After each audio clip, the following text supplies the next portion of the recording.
watching The High Road with me, Keith Warren, brought to you by Timber Creek Outdoors. So howdy everybody, kind of a little bit different intro coming up to you for this YouTube video, and the reason why is because this is an opportunity for you to join us and the High Road crew on this hunt we're going to be doing. Now the video that you're about to see is from a muzzleloader hunt from last season, and it was up in Nebraska. Now the cool thing about going to Nebraska if you're a deer hunter is the fact that you can buy over-the-counter tags, and Nebraska is home to some big ones, just like that one behind me and that one right there. But on this video, I want to let you know that we're heading back to Nebraska to Gobble N Grunt Outfitters. That's what we're highlighting on this video. And then we're going to be going the first part of December of 2019. In other words, this year. So if you're interested in going on the hunt, being in camp with us, and being able to see some really big deer and smoke one with a smoke pole, go ahead and get a hold of Chris at Gobble N Grunt Outfitters. If you got any questions or comments about this video, make sure and post them below. And let's get this thing started.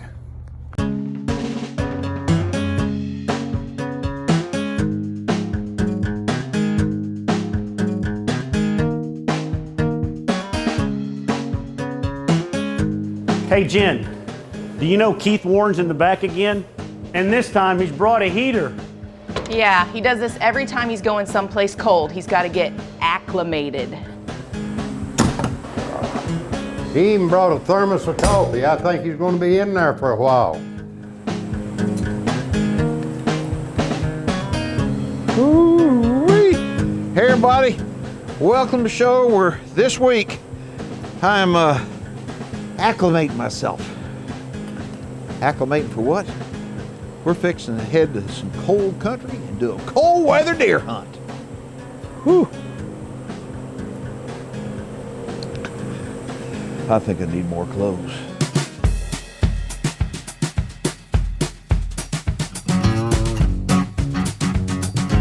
I'm Mike Zmek with Gobble N Grunt Outfitters here in North Central Nebraska. And right now it's the first week in December and it's muzzleloader season for whitetail. Well, we're really excited. I've hunted with Keith for years and years and years, and we've always been running around Montana, Wyoming and all that, but I finally got him back to my home state of Nebraska here, and I want to get him a big whitetail. Now Mike has a partner, Chris Colfax, and Chris and Mike are partners in this outfitting business up here in northern Nebraska, and the outfit is called Gobble N Grunt. Now Gobble N Grunt is one of the largest turkey outfitters in the entire country, and they kill literally hundreds of gobblers each year right here on this farm prairie land.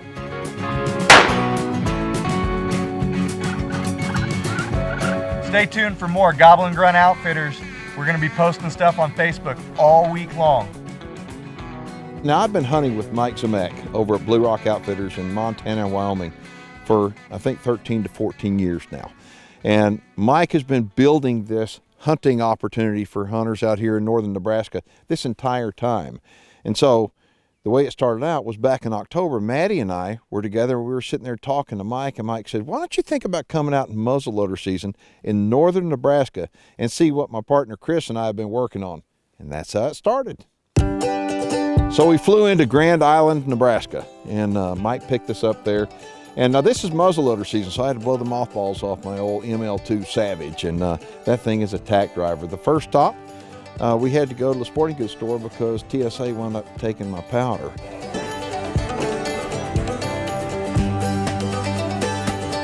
So that powder is guaranteed not to miss powder, right? It hasn't missed yet. Okay, good, good. All right. Don't miss powder. I like that. No misses in the current.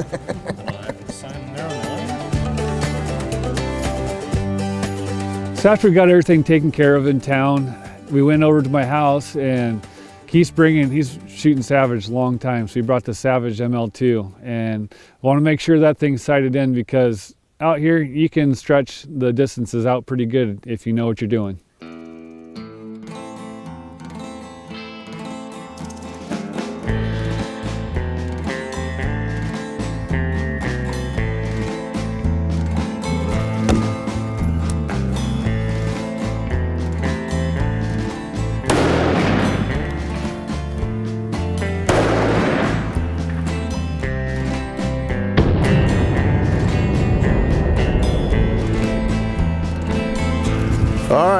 we're on 3.5 inches high at 100. We're heading to hunt camp.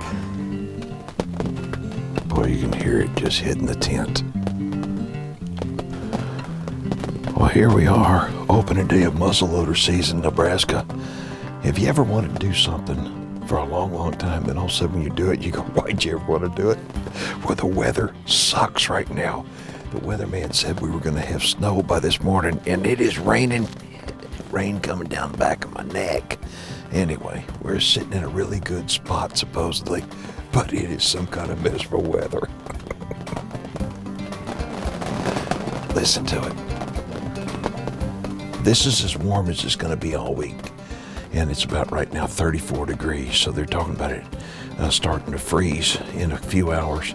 Snow starting to come, starting to stick, so this is as nice as it's going to be as far as temperature goes for the entire week. But the deer should be in the bottom here because the weather just sucks. And this is a bedding area right out in front of us. You know, I live in South Texas and I'm not used to this cold weather, but I've got pretty good gear. But thank goodness Mike wound up, he had one of these little propane Mr. Buddy heaters. And I'll tell you what, if it wasn't for that, I'd have froze my tail off and been ready to get out of there a long time ago. But that heater kind of gave me just enough to knock the edge off the cold weather. So that heater was my little buddy for sure. It's starting to get interesting now. Temperature's dropped and it's starting to snow. That's good.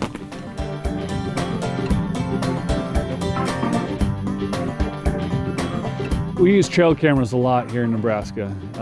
It really helps for our scouting. You know, these deer are down here in these thick woods, and it gives us a chance to know what's going on where we can't see. And Reconyx trail cameras, they work amazing. We get a lot of pictures all throughout the season, and without them, our scouting just wouldn't be the same.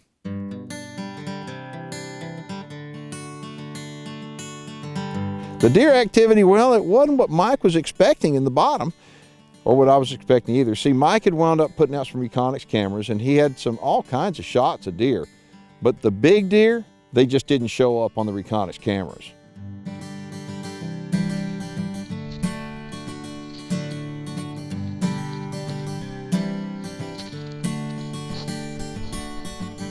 All right, we're out of light. Day one is in the books, and I'd say it was a pretty good day. We didn't see any big bucks. Well, we saw some deer, and we got some beautiful footage and some wonderful snow. In the bottom where the deer seemed to be bedding down, I even hung up a key wick with some special golden estrus on it just to see how it would work.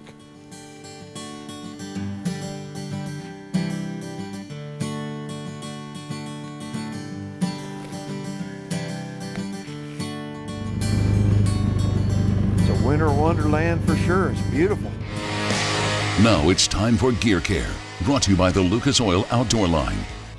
Until a few years ago, I really didn't have a whole lot of experience hunting with an MSR, a modern sporting rifle, but now I've shot thousands upon thousands of rounds to them. And so the one thing that I've found is that an MSR, or any gun for that matter, when it gets in extreme cold weather, especially an MSR, when they wind up getting dirty, they start gumming up. They won't function properly. They won't cycle properly. It's for that reason, before you go on a cold weather hunting trip with an MSR, I encourage you to strip the gun down, take the bolt carrier group out, and then take some bore solvent, clean it up real good, take a brush, clean it up really good, and then when you get done, you're gonna wanna spray everything down with CLP very nicely, and then put it all back together again.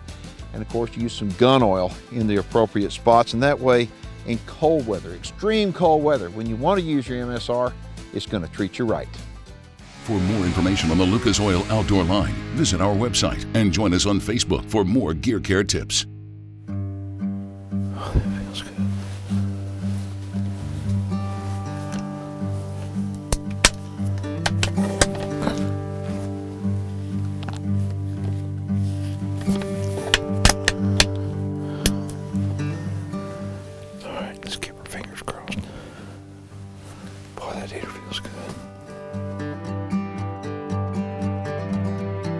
Halfway through the day, Keith wasn't seeing a whole heck of a lot, and with this new snow, we thought, you know what, these ag fields, the food sources, are going to be hitting those things hard. So about partway through the day, we moved Keith over to the bean field. So we changed strategies. We wound up every afternoon. Mike said, you know what? With now the snow on the ground, as cold as it is, and as limited as the food sources are, the deer have to be hitting the natural food sources, which are the ag fields, corn and beans. So we moved up on top to the ag fields. And there's my ride.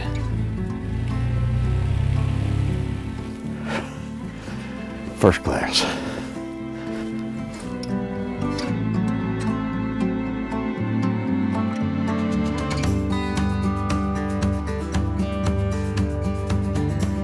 These bottoms are great habitat for deer, and as far as, here's a little tip for you, where would you want to set up? Of course, in the snow like this, you can see all these trails coming through like this, but if you didn't have snow on the ground, how would you be able to tell where the deer are traveling? If you wind up taking a look right here on the bottom of the wire, you've got all kinds of deer hair, and of course there's a deer trail underneath it. So even in time that you don't have snow on the ground, if you wind up going around a field and you're trying to figure out where to set up a stand, where the traffic area is, look on the fence, either on the top strand or the bottom strand, and when you see hair, you know that hair is from a deer that has entered the field. The other night we set up on the food source right down here, but the wind is really, really bad. So what we've done, Mike is moving us to where we've got the wind a little bit in our favor. Well, we've got, these are all soybeans right here. So it's a food source. You got a pivot, and the irrigation pivot right back over here. And there's deer all over this area. It's just a matter of, will Mr. Big come out and be close enough? So last night, we were looking up here. We were about 250 yards further down that way. We're looking up here, and there were deer all over this hillside. And there were several nice bucks, including one nice mature one. And so they kind of worked their way down. But because these are broken hills, this is like swells up and down. That one mature buck went down the swell, and he never came back out. We don't know where he went, so he had to be right there. So we've moved up. Hopefully, if they pop that fence just the way they did last night, they'll be right in front of us and right in our lap, and we'll put one on the ground.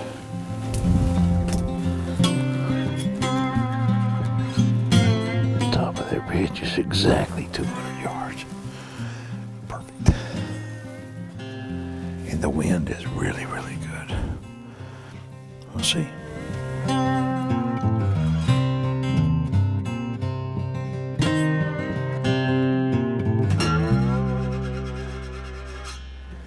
Now looky here, we got somebody coming in the field already. All right, 2 of them. Nice. All right. Looks like a doe and a fawn. Oh, look at that buck, son of a... Oh, that's a nice buck right there. That's a nice buck.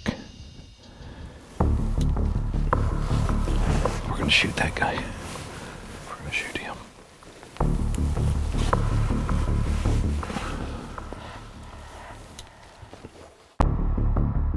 He's got to turn sideways.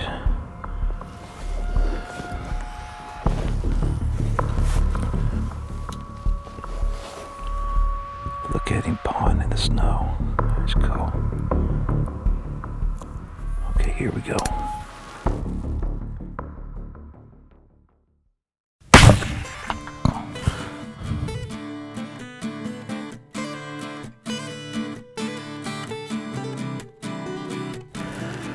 There we go. There we go. Holy smokes. That is amazing. It is still early. We've only had 3 deer hop in the field, and one of them was a buck. Every single night we sat in this soybean field, they've been coming in, but they've been coming in like an hour before dark.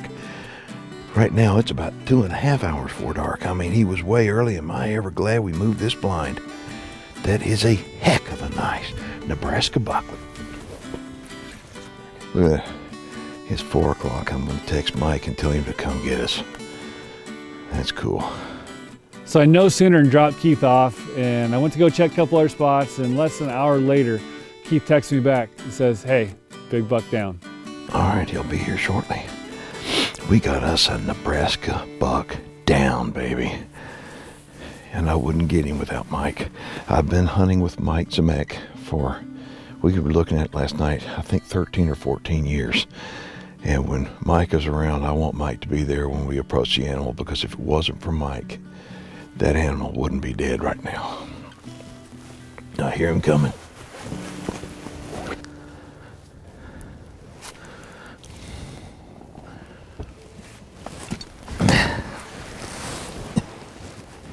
I got a good one, buddy boy. You got a good one? Congratulations. Yeah. He's right up there. Am I glad you showed up? Nice. You get cold? Yeah, it's cold. Let's drive up there and get him. All right, sounds good.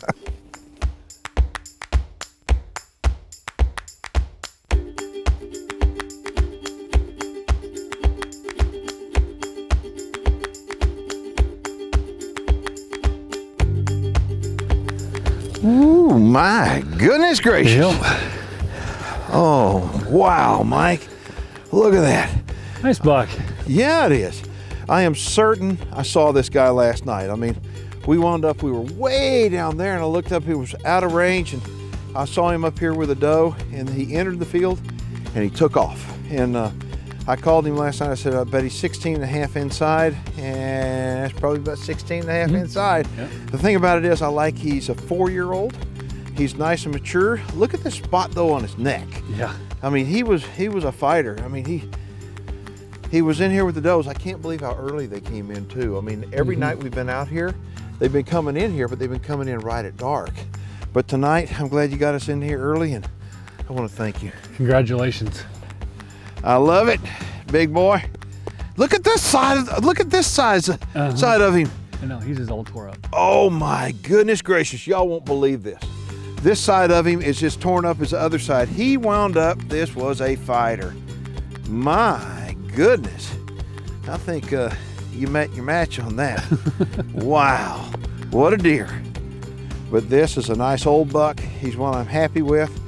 I'm fixing to put my tag on him right now. Thank you very much. Yep. And if somebody wants more information about booking a trip with you up here in Nebraska for whitetail or for turkey, because folks, he has some of the best turkey hunting in the world, give him a telephone number.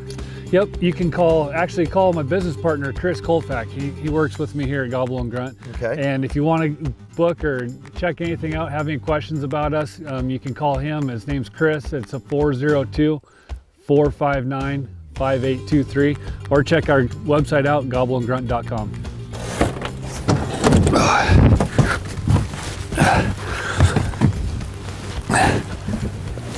Yeah, he's a heavy one. I'm not helping much. Yep. There we go.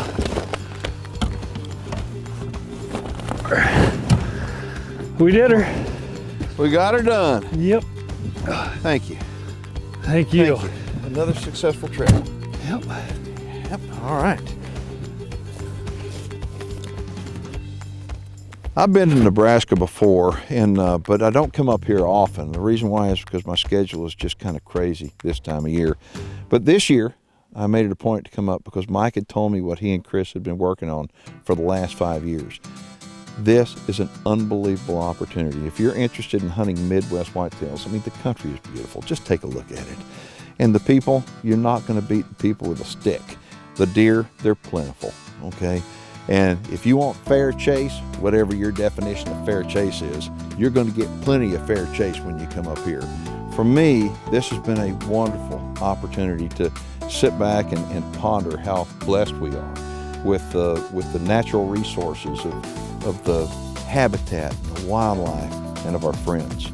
And so it's for that reason that I think I want to encourage everybody to look for the joy of the hunt when you hunt or wherever you hunt, because it's the joy of the hunt that takes me every single time back to the field.